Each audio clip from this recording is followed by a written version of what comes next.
Hello, my name is Jaylee Maruk and I'm a Los Angeles-based union actress. Most of you don't know me. No, let me correct that. None of you know me. Or the countless other Asian American actors and actresses who are trying to break into the entertainment industry but can't because of Hollywood's continuous whitewashing of roles. Whitewashing is the process of casting white actors in non-white roles. And unfortunate that's been dating back to the earliest times of Hollywood and continuing to the present. Some recent examples of this would be Emma Stone in Aloha as the Hawaiian, Scarlett Johansson cast in Ghost in the Shell as Japanese Major Motoko Kusanagi. Some other examples in the past would be The Prince of Persia, The Last Airbender, and Pan.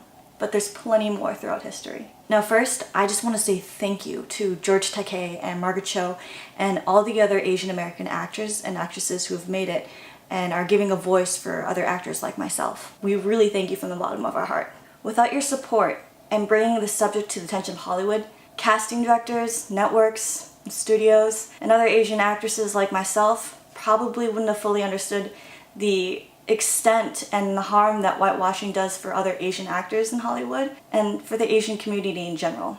Mr. Takei highlighted many valid points on the unequal opportunities of Asian American actors. I had a recent conversation with another Asian American actress who told me that 10 years ago the percentage of roles for females for Asian Americans was 10%. Know how much that's changed in the last 10 years? Zero. Yeah, zero. Now it didn't really hit me until George Takei brought the attention of Hollywood's whitewashing to my face that I realized I was truly heartbroken within the industry and how they have such a lack of trust for Asian actors. Even worse was when I had my own first experience of whitewashing in the industry. I remember that I got a call from my agent saying I had an audition as a martial artist. Now this role in the breakdown said it was looking for an Asian female that had martial arts experience. Finally, it felt like I found a role that I was prepared for and that I had fit to the T. I mean, I was so excited for this. And I thought to myself, all the private coaching, all the martial arts stuff, it's finally gonna pay off. When I got to the audition, I got great feedback from the casting director. So great that I actually thought I was gonna get a callback, guaranteed. But I never did. It wasn't until a few months later that I saw the actual trailer for the film, and I noticed something. The featured non-speaking role of an Asian martial artist in turn went to a Caucasian blonde actress who had no previous martial arts experience prior to its filming. What I heard to know was that I, or not even another Asian actress, was able to get this non-speaking featured role. It hurt even more to know that they would have preferred to hire and train this other Caucasian actress in martial arts than even trust an actual Asian martial artist. The film at the end of the day was a flop, so maybe this is a blessing in disguise, but at the same time, I feel like as an Asian actress, I shouldn't have to compete with other Caucasian actresses for my own roles. Roles that were specifically written for my ethnicity, for my heritage. Race-blind casting wouldn't be a problem if it went both ways, but it's incredibly rare that you're gonna find an Asian actor or actress playing the role of a white character. So why is this happening? One might argue that white actors and actresses generate a higher profit, but is this really true? How is this verifiable? And the reality is that there simply aren't enough Asian roles as leads in TV and film. And from what I've been reading, it seems that networks and studios are fearful that we are unskilled to rise to the task, or simply won't generate a large enough audience for our demographic. That simply is just a lie. What is true is that the US alone has over 17 million people who identify as Asian American. That's 17 million people who are being underrepresented in the media. Now this excludes the 4.6 million Asian Canadians. That also includes some of the actors and actresses that are out there, production people, and a lot of the TV shows and films that you love that are shot there and aired as well. Now as far as Asian actors being unskilled or unable to properly act, that's also a lie. Now, I'm not going to say that every Asian actor or actress is like amazing and award-winning and deserves every role, but at the same time, you could also say that for Caucasian actors and actresses as well. To give you a little history of myself, I'll share with you this. I've been in LA for 7 years, but I've considered myself a performer since the age of 3. I grew up doing baton and dance lessons and competitively dancing from a young age to my teens. After that, I joined choirs, and I was in the all-girls professional touring choir that was an opera classical choir. I also was an independent music artist while I was in college. Now these are all the things that I've done before moving out to LA. Once I moved out to LA, I immediately signed up for acting classes. How many acting classes, you say? Good question. Enough to go into debt.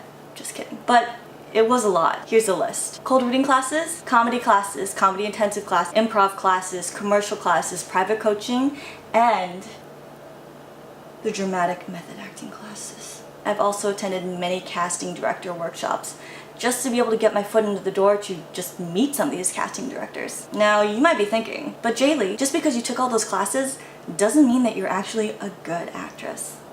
True, but in this time, I've been represented by legitimate agents every year. Now, I've been with agencies of both big and small, and the bottom line is that no agent's gonna send you out to an audition if they don't think you are qualified or prepared for the role. Let alone would they even consider signing you if they didn't think you had talent. Now, aside from the acting classes, I also started out doing background roles, stand-in, photo doubling on different shows to get myself more familiar and comfortable being on a professional set. That's not it, because as an actor, it is our responsibility to give accurate portrayals of real emotions and sometimes real people. And I believe an actor can do that by being a well-rounded person. I believe that being a well-rounded person not only helps you as an actor, but in your personal life as well, making better character choices in the end. From the beginning, I knew that I was eventually going to get typecast. And for those of you who are unaware what typecasting is, it's kind of exactly what it sounds like when you are cast for a role that you fit the type for, and usually that entails your ethnicity. I knew that at the end of the day, I really only had two options. One, the Asian nerd, which, to be honest, I'm actually a pro at because I'm a nerd. And two, the Asian martial artists, the Jackie Chans, Jet Lis, and the Lucy Lius of our generation. Instead of getting upset that those were my only options, I decided to use it to my advantage. And what I did was enrolled in martial arts classes. I studied Kung Fu for 2 years and sword fighting because I knew that one day I was going to get called in for a martial artist. And the truth is, I do. Constantly. And it doesn't bother me anymore because at the end of the day, sometimes you're just trying to tell a story. And I'd be lying if I said it wasn't my dream to one day play a live-action warrior like Mulan, or to play a superhero. I mean, everyone wants to be a superhero, even us. But my reason for learning martial arts was because if I'm going to get cast at this, I better know exactly what I'm doing and be the best at it, or good enough to tell a story. At the end of the day, an actor is the owner of their own business, and they don't call this the entertainment business for nothing. Now, back to what I was saying is that I trained in martial arts for 2 years in Kung Fu and Kendo. And on top of that, I learned archery and became a level 2 certified instructor with USA Archery. And I'm currently learning Japanese. These are all the things that I'm currently doing right now for my career. So to say that I'm not busting my ass or that I'm unprepared for my career is a lie. My goal today isn't to scold networks or studios or casting directors. And it's also not to ask for pity on us either. We're not asking for pity. What we want is for you to believe in us and know that we're going to do our best to give you an accurate portrayal of a role. The irony is that as an adopted Asian American, raised by white parents, sometimes it feels like the people who are supporting my goals and ambition the most are complicit in a culture that is holding me back by not acknowledging the problem. Many people know that the stereotypical and racist portrayal of Asians in TV and film are wrong, but whitewashing is sometimes a less obvious form of racism, one of invisibility. My goal is to show them and everyone else who wonders why 17 million people are going underrepresented. Now, we're not here to ask you for every single role, but what we would like is, one, just more Asian leads in your stories. We have great stories to tell ourselves. And two, is that we get a truly fair chance to audition for a role that was written for us and about our own culture, so that we may tell the accurate stories that we are trying to share with the world. Thank you for your time and consideration.